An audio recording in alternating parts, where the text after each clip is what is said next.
Hi friends, welcome to my channel Chris's kitchen recipe. இன்றைக்கி நம்ம பார்க்க போகிற ரெசிபி பார்த்திங்கன்னா நல்ல மொறுமொறுன்னு காலிஃப்ளவர் 65 எப்படி பண்ணுறது தான் பார்க்க போகிறோம். இதை தக்காளி சாதம், சாம்பார் சாதம், குஸ்கா கூடலாம் வச்சு சாப்பிட்றதுக்கு, டீ டைம் ஸ்நாக்ஸாக செஞ்சு சாப்பிட்றதுக்கெலாம் ரொம்பவே நல்லாயிருக்கும். இப்போ வாங்க ரெசிபி எப்படி பண்ணுறதுன்னு பார்க்கலாம். ஃபஸ்ட்டு இந்த ரெசிபி பண்ணுறதுக்கு முதல்ல காலிஃப்ளவரை நம்ம க்ளீன் பண்ணி எடுத்துக்கலாம். அதுக்கு ஒரு பாத்திரத்தில் தண்ணியை சூடுபடுத்திக்கோங்க. அதில் அரை டீஸ்பூன் மஞ்சள் தூள் கூடவே 1 டேபிள் ஸ்பூன் உப்பு சேர்த்துக்கோங்க.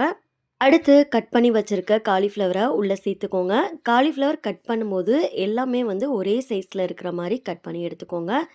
காலிஃப்ளவர் எல்லாத்தையும் உள்ளே சேர்த்ததுக்கப்புறமா இதை ஒரு டைம் நல்லா கலந்து விட்டுட்டு ஒரு 10 நிமிஷத்துக்கு அப்படியே விட்டுடுங்க. 10 நிமிஷம் ஆனதுக்கப்புறமா அதில் இருக்க தண்ணியெல்லாம் வடிகட்டிட்டு ஒரு பிளேட்டில் இல்லைனா பவுலில் தனியாக எடுத்து வச்சுக்கோங்க. அடுத்து நம்ம காலிஃப்ளவர் 65க்கு மசாலா ரெடி பண்ணிக்கலாம். அதுக்கு ஒரு பவுலில் 2 டீஸ்பூன் காஷ்மீரி மிளகாய் தூள் சேர்த்துக்கோங்க. 1/4 டீஸ்பூன் மஞ்சள் தூள் சேர்த்துக்கோங்க. 1 டீஸ்பூன் மல்லித்தூள் சேர்த்துக்கோங்க. அரை டீஸ்பூன் மிளகுத்தூள் சேர்த்துக்கோங்க. அடுத்து 1 டீஸ்பூன் கரம் மசாலா சேர்த்துக்கோங்க. 1 டீஸ்பூன் ஜீரகத்தூள் சேர்த்துக்கோங்க. அடுத்து இது கூடவே 3 டேபிள் ஸ்பூன் கார்ன்ஃப்ளவர் மாவு சேர்த்துக்கோங்க. இது எதுக்காக சேர்க்குறோன்னு பார்த்தீங்கன்னா காலிஃப்ளவர் நல்ல மொறுமொறுன்னு கிடைக்கும். கார்ன்ஃப்ளவர் மாவு இல்லை அப்படின்னா நீங்கள் அதுக்கு பதிலாக அரிசி மாவு கூட பயன்படுத்திக்கலாம். அடுத்து மசாலாலாம் நல்லா பிரியாமல் இருக்கிறதுக்காக 2 டேபிள் ஸ்பூன் கடலை மாவு சேர்த்துக்கோங்க. கடலை மாவுக்கு பதிலாக நீங்கள் மைதா மாவு கூட யூஸ் பண்ணிக்கலாம். அடுத்து தேவையான அளவுக்கு உப்பு சேர்த்துக்கோங்க. கூடவே 2 டேபிள் ஸ்பூன் எண்ணெய் சேர்த்துக்கோங்க.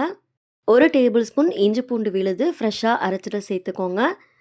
இதையெல்லாம் சேர்த்ததுக்கப்புறமா இதில் கொஞ்சம் கொஞ்சமாக தண்ணி தெளித்து விட்டுட்டு இதை நல்லா கலந்து எடுத்துக்கலாம்.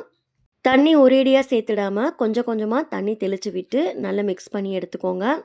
இந்த அளவுக்கு மசாலா நல்லா திக்காக இருக்கிற மாதிரி தண்ணி சேர்த்து நல்லா பிசைஞ்சு எடுத்துக்கோங்க. அடுத்து நம்ம க்ளீன் பண்ணி வச்சுருக்க காலிஃப்ளவரை உள்ளே சேர்த்துடலாம். நான் இன்றைக்கி எடுத்திருக்க காலிஃப்ளவர் பார்த்திங்கன்னா மீடியம் சைஸில் எடுத்திருக்கேன். உங்களுக்கு மசாலா அதிகம் தேவைப்பட்டது அப்படின்னா நீங்கள் இன்னும் கூட நீங்கள் சேர்த்துக்கலாம். காலிஃப்ளவரை உள்ளே சேர்த்ததுக்கப்புறமா மசாலாலாம் எல்லா பக்கமும் படுற மாதிரி நல்லா கலந்து விட்டுக்கோங்க. இதே மாதிரி எல்லா பக்கமும் மசாலா படுற மாதிரி நல்லா கலந்துக்கோங்க. இப்போ நம்ம இதை எண்ணெயில் போட்டு பொரிச்சு எடுத்துக்கலாம். எண்ணெய் நல்லா சூடானதுக்கப்புறமா காலிஃப்ளவரை ஒவ்வொன்றா உள்ளே சேர்த்துக்கோங்க. இதை சேர்க்கும் போது அடுப்பை மீடியமில் வச்சுட்டு அதுக்கப்புறமா ஒவ்வொன்றா சேர்த்துக்கோங்க. காலிஃப்ளவரை உள்ளே சேர்த்த உடனே கரண்டி யூஸ் பண்ணாமல் 1 நிமிஷத்துக்கு அப்புறமா நல்லா மிக்ஸ் பண்ணி விட்டுக்கோங்க. மசாலாலாம் பிரியாமல் வரும். அடுப்பை மீடியம் ஃப்ளேம்லேயே வச்சுட்டு இதோட கலர்லாம் மாறி வர அளவுக்கு நல்லா ஃப்ரை பண்ணி எடுத்துக்கோங்க. எண்ணெயோட சலசலப்பு சத்தம்லாம் கம்மியான உடனே இது நம்ம வெளியில் எடுத்துடலாம். இதே மாதிரியே மீதம் இருக்கிற காலிஃப்ளவரையும் எண்ணெயில் போட்டு பொரிச்சு எடுத்துக்கோங்க. அவ்வளோதான், நல்ல மொறுமொறுன்னு காலிஃப்ளவர் 65 சூப்பராக தயாராகிடுச்சு. இந்த ரெசிபி உங்களுக்கு பிடிச்சிருக்குன்னு சொல்லி நம்புகிறேன். இதே அளவோட வீட்டில் நீங்களும் செஞ்சு பாருங்கள். செஞ்சு பார்த்துட்டு ரெசிபி எப்படி வந்ததுன்னு மறக்காமல் கமெண்ட்டில் ஷேர் பண்ணிக்கோங்க. நெக்ஸ்ட் ஒரு ரெசிபி வீடியோவில் பார்க்கலாம். தேங்க்ஸ் ஃபார் வாட்சிங். பபாய்.